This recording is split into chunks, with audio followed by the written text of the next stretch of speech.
Butuh 4 hal ini. Dan itu diberikan sang Bapa kepada sang putra.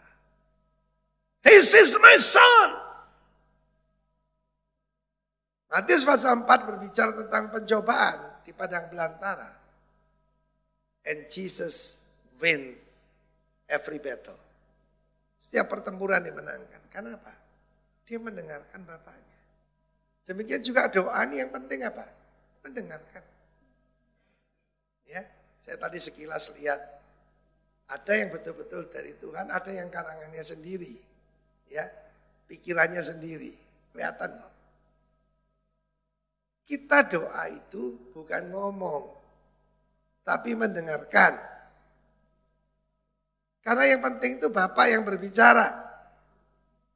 Tapi berapa banyak Bapak-bapak jadikan anaknya itu tumpuan frustrasi. Ada seorang bapak yang gagal di luar, anaknya dimaki-maki. Ya, ini kejadian di Amerika. Umur seperti kamu, aku ini ketua kelas, kata bapaknya. Anaknya jawab, umur seperti bapak, Bill Clinton jadi presiden. Saudara, seorang bapak memberikan affirmation.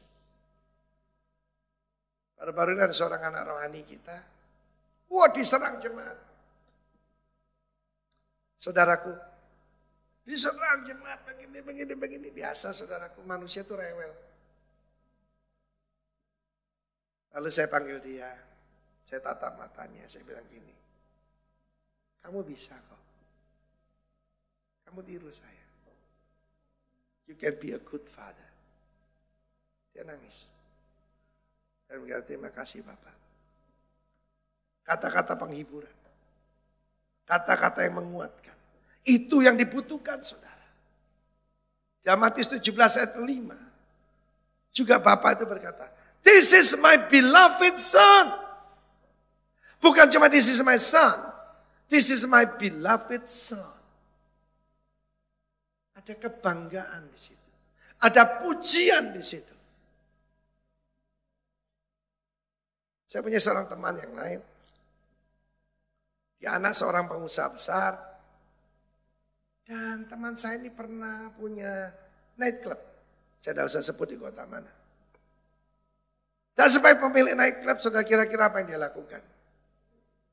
Dia tes semua pramuria yang kerja di sana. Yang ngetesnya ngerti sendirilah. Kenapa? Karena bapaknya selalu ngata-ngatain dia. Model kayak kamu tidak bakal berhasil. Seumur saya sudah menghasilkan sekian. Kamu itu tidak bisa apa-apa. Dan tidak bakal jadi apa-apa. Jadi tumpuan frustrasi. Akibatnya tidak ada prestasi. Lebih baik dengan cara memuji daripada cara menghina. Tapi pujian kita harus mahal. Saya tidak memuji setiap orang. Tapi kalau saya memuji, saya lakukan dengan terbuka. Tapi kalau mengkoreksi, saya lakukan dengan tersembunyi. Cuma 4 mata. Karena itu kebutuhan setiap orang. Everybody needs an affirmation. Saudara, Tuhan Yesus dipuji oleh Bapaknya. Oke, saya bacakan dulu Amsal 17 ayat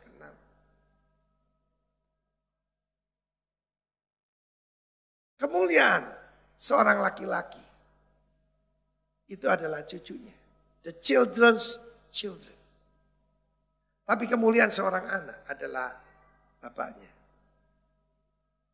Dalam hidup saya ingin hidup begitu cemerlang. Sehingga saya jadi kebanggaan anak-anak saya. Saya putra dari Timotius Arifin. Itu kerinduan saya.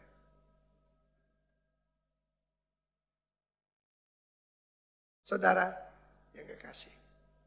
Perkataan Abba itu bukan ayah. Ada seorang pendeta manggil Tuhan itu ayah. Itu formal. Ayah menggambarkan satu pribadi yang stern, yang keras, yang kaku. Maksudnya apa itu daddy? Tapi bukan sugar daddy ya. Sugar daddy itu memberikan apa saja. Saya kenal seorang pengusaha besar. Ayahnya sangat terkenal di negeri kita. Dan waktu diwawancara ditanya, apa kekurangan bapakmu? Semua orang memuji, tapi Anda tahu apa kekurangan bapakmu? Ada Pak, katanya. Ayah saya tidak pernah mengarahkan kami, menegur kami. Dia cuma memberikan apa yang kami minta, bukan butuhkan. Cuma dimanja. Dan saya kesukaran mendidik anak-anak saya. Untung istri saya dari keluarga yang normal. Di dalam 1 Tesalonika 2, ayat 19 dan 20. Ini ayat penting. Saya mengajak kita untuk melihatnya. Perhatikan, dari sorga. Sang Bapa itu bersuara. Dia memuji putranya secara terbuka. Dia tidak kirim surat rahasia. Openly. He praised his son. Sebab putranya adalah kebanggaannya. Apa saya banggakan dalam hidup? Putra-putra rohani saya. Kalau saya bilang putra termasuk putri loh. Amin. Dalam 1 Tesalonika pasal 2 ayat 19 dan 20. Rasul Paulus berkata tentang jemaat Tesalonika. Sebab siapakah pengharapan kami? Atau sukacita kami atau mahkota kemegahan kami di hadapan Yesus Tuhan kita pada waktu kedatangannya, kalau bukan kamu. Amin. Sungguh kamulah kemuliaan kami dan sukacita kami. For you are our glory and our joy. Wow. Luar biasa. Saudaraku, yang pertama-tama saya katakan seorang bapak harus memberikan presence, kehadiran. Yang kedua seorang bapak memberikan present, hadiah. Yang ketiga seorang bapak menjadikan anaknya pride, kebanggaannya. Dan seorang bapak memberikan praise. This is my beloved son. Yang ketiga, seorang bapak menjadikan anaknya itu pleasure. Menyenangkan hatinya. Rasul Paulus berkata, engkaulah mahkota kemegahan kami. Engkau pengharapan, engkau sukacita. Sebab saudara, masa depan seseorang kan tergantung dari putranya. Itu yang dia bisa tinggalkan. Kalau napak tilas seorang hamba Tuhan.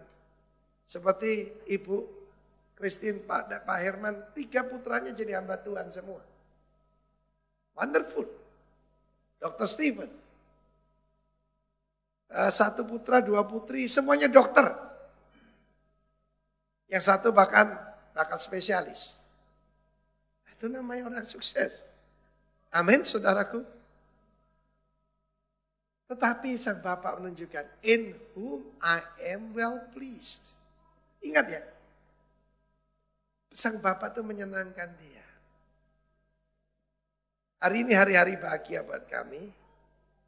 Karena keluarga besar kami berkumpul. Dari tempat-tempat yang jauh, dari Blitar, dari Probolinggo, Surabaya, kita kumpul di sini, di Nusa Dua. Dan saat-saat yang paling menyenangkan, ketemu dengan keluarga itu. Karena itu dari surga sang Bapa berkata, this is my beloved son, in whom I am well pleased. Kalau Anda menyelidiki Matius pasal 4, maka iblis itu mengambil strategi menggoyahkan iman tentang sang Bapa itu. Itu strategi sudah lama tapi terbukti berhasil. Dia berkata pada Hawa di Taman Eden, bukankah Allah berfirman, semua buah di pohon di taman ini tidak boleh kamu makan, bukan? Apa yang dia masukkan? Tuhan itu jahat. Tuhan itu medit, stingy. Tuhan itu otoriter, seenaknya sendiri. Padahal firman Allah berkata, semua buah di pohon ini boleh kamu makan dengan apa? Bebas. Wow. Anak-anak rohani kita, kalau ke rumah ya boleh makan apa saja di rumah kita. Amin. Haleluya. Hanya untuk membedakan buah dari pohon pengetahuan yang baik dan jahat, jangan kamu makannya.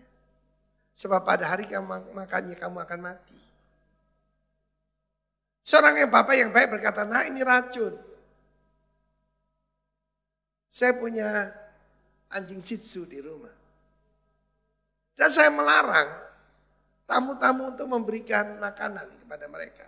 Sebab apa? Anjing Shih Tzu tidak boleh makan coklat, tidak boleh makan anggur, bisa muntah darah. Aduh jahat sekali ya Pak Arifin, masa memberi coklat tidak boleh. Tidak boleh. Kamu tidak ngerti. Oh ini coklat enak dikasih. Demikian juga Bapak hanya memberi yang terbaik.